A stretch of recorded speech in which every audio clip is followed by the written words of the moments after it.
From the Daily Mail. Yo, this is a weird day.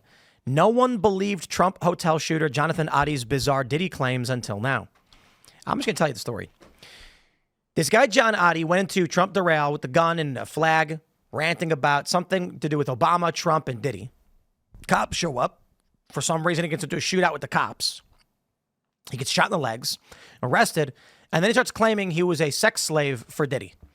And at the time, everyone's like, he's nuts.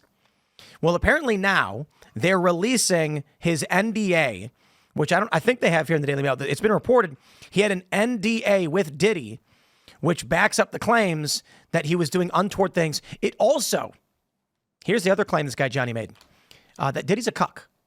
Whoa. Literally. That this guy Addy was instructed to do things with, Diddy's lady. And then Diddy would watch.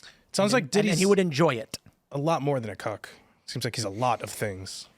Well, but like one of the things is cuck. Yeah.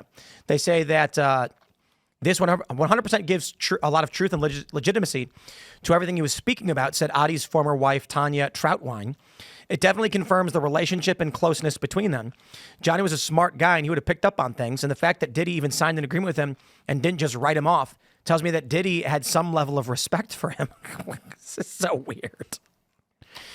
Yo, the Diddy trials started, and this is what we're learning. He says that he had relations with Cassie Ventura, Sean Combs.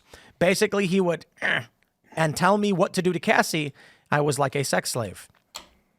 This is what they're replacing the Epstein story with. The Diddy, he's going to be the new. Yeah, but apparently Diddy was Epstein for celebrities. Oh. Yep. The idea is that politicians, Epstein gets, yep. Diddy gets the politicians. And they all worked for Mossad, apparently. I read that in the chat. I'm waiting for the Israel connection to Diddy.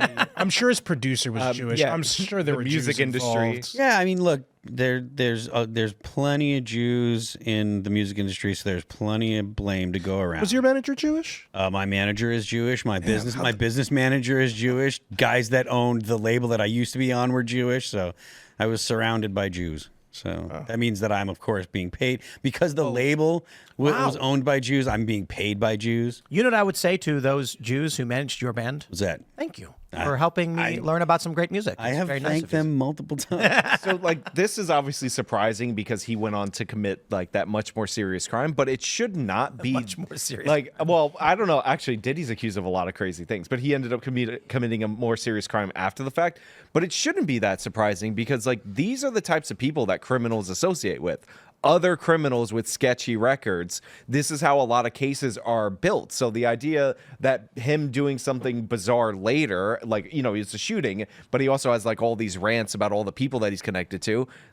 It shouldn't be that disqualifying for his his testimony, especially when we now have something to kind of back this up. Or this guy John Addy was saying that he was being stalked and followed by Diddy's people. Was the reason he went into the hotel ranting and raving is because he was being enslaved by Diddy and couldn't escape. And so the only way for him to get safely away was to, I don't know if he was trying to get into a shit with cops, but do something like going into Trump and saying, help me, blah, blah, blah. And then it goes south or whatever. But now we're only hearing about it because they took him in. Yeah. Well, but now we have the NDA too. I would like to see how the NDA looks, but yeah, let me see if I can find it because apparently it's they released it. I think. Let's see. 15 hours ago, is this the story? Oh, they locked it. Oh, really? Yeah, they don't want anyone to see it. Uh-oh. I bet I can just click images and it'll pop up. There it is. That they were Jews. Got it. Locked it. No, it's so true. His lawyer's probably Jewish. They locked the story, but if you go on Google, it pops right up. Not Jewish. He's not. He's not. It's trouble. You should He's find like a one. 7-foot Scandinavian. You need a better lawyer. I try to make sure there's nothing. Okay, they blurred it. Yeah, here we go. Confidential settlement agreement. Jonathan Addy and Sean Combs. Let's see, sworn to and subscribed before me on this day, July 2014. And then there's the signature is blurred. The notary is blurred. And, I don't know. They claim this is it. A confidential settlement. If this was admitted into evidence, presumably it would be authenticated. There are rare instances where something gets admitted that's not authenticated, and blurring the notary number is very good because that's just a random person that they got to notarize this. Right. And that number is easily looked up. The wife is a notary. But this says confidential settlement agreements. Yeah. For like $5 million. So what? I don't know if it still proves that Diddy did anything. It's a lot of money for like a random guy. It's like, Yeah. remember when Bill O'Reilly was in trouble and they released the numbers for settlements? He was getting paid like $31 million a year from Fox, but they settled. crazy. They settled like one case for $32 million. It's like, that's a little, like, I'm not saying he didn't admit fault, but like $32 million is a lot of money to give somebody that you didn't do something to. I don't think it has the number on here, but they were claiming $5 million. And their evidence of this is that this dude, John Oddie, apparently was broke. And then shortly after this date, he bought 5 properties that were each like $1 million. Just like a were $700,000 lottery winner.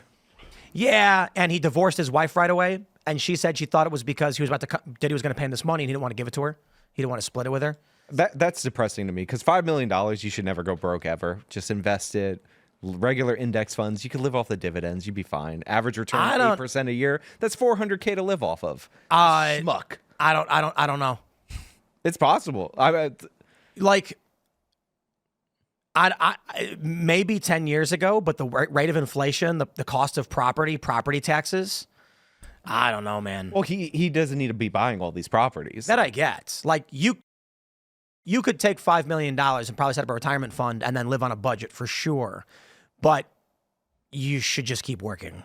Yeah. But I'm saying if your options are buy a bunch of properties and end up doing a shooting in a Trump hotel, or You could just skip the shooting weigh the part. two options. try living off the dividends of regular ordinary investments and index funds. You know, Depends on the interest rates, I guess. well, the interest. But I do think that you should always skip doing a shooting at Trump Hotel.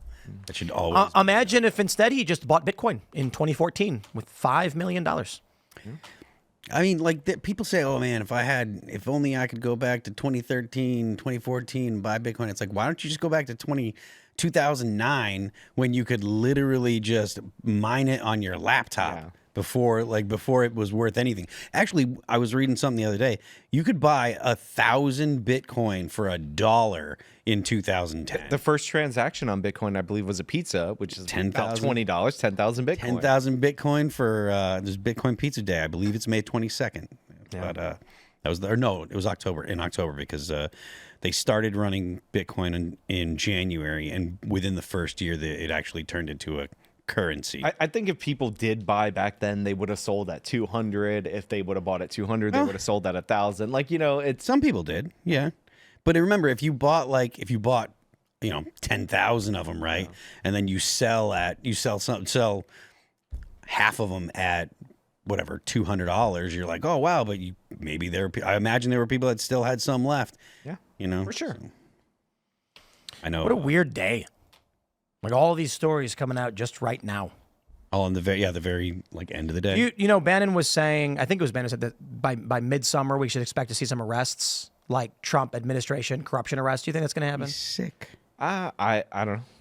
Like we got to see how these cases break out. Like I just hope everything is I's dotted, T's crossed if they're going to do something like that. Mm-hmm. But like I'm still first Trump administration did not prosecute these people. Maybe they learned their lesson. Who knows? I would want to see how the Letitia James case ends up shaking out. That's a good determination. I think people like Kash Patel are the type of people who may end up going after some of these peoples, but I'm not extremely hopeful, all things considered. The first administration, I don't think the people who Trump brought on would be the type who'd go for retribution, but I forget what the Kash Patel quote is that everybody in the media keeps fear-mongering on him in regard to, but... The charging decisions will be made by the Department of Justice. So, like, Kash Patel can be Kash Patel, but, like, I still think it's ultimately Pam Bondi, and then whoever would be Attorney General if she were to leave for whatever reason. It's only been a few months. I'd like to see some sign of action, but I give Cash and Dan every benefit of the doubt because there's no way Dan Bongino left his lucrative life to go and accomplish nothing. He's going to get the job done. He's going to get something done. Yeah, that's actually a fairly strong argument. He's not going to just go into government just to go into government and sit around and do nothing. Give up tens of millions of dollars for the next 4 years to And do also, nothing. listen to the stuff the content that he talks about or that he used to talk about on his podcast. Like, he really does believe the stuff that he's talking about. And I think that him going to the FBI is him putting his money where his mouth is. Thanks for checking out this clip from Timcast IRL. Make sure to watch the show live Monday through Friday at 8 p.m. Subscribe to this channel, and we will see you all there.